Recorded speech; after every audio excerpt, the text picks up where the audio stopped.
Iran's foreign ministry has claimed Tehran is not responsible for all the attacks being carried out across the Gulf and the wider region since the war began. Esmaeil Baghaei accused the US and Israel of being behind some of the strikes and is urging foreign governments to investigate fully. They've copied a number of weapons used by Iran. Some even alleged that the Iranian drones can reach the United States western coast. I can assure you that the Iranian drones can't cover those long distances. All these false allegations are meant to pave the way for the false flag operations they intend to carry out.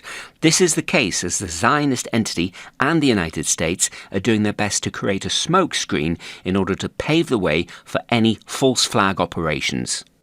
Well, those denials from Iran come after a morning of attacks on the United Arab Emirates. Authorities in Abu Dhabi say one person was killed in a missile attack in the city's Al Bahia area.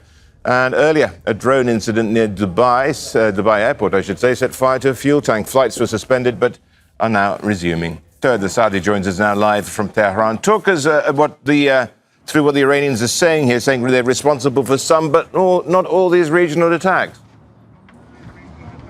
Yes, exactly. This is what we heard from the spokesperson for the Ministry of Foreign Affairs, coming out with a very serious allegation about the role of Americans and Israelis copying some of the military equipments of the country to target some of the regional countries, some of the civilian infrastructures. But still, we have to keep in mind that if even prior to the initiation of these recent campaigns of airstrikes by the Americans and Israelis, the Iranian side came out with a clear message that in case of a U.S. attack on Iran, the response is going to be crushing, and it's going to include all the U.S. military bases across the region alongside the Israeli territories. And now the reality on the ground, as far as we receive statements from the armed forces of the country, is that Iran is targeting the U.S. military bases across the region. Meanwhile, Iran is saying that it's not going to negotiate, it's not going to accept any offer for ceasefire under the continuation of the airstrikes targeting different places across the country.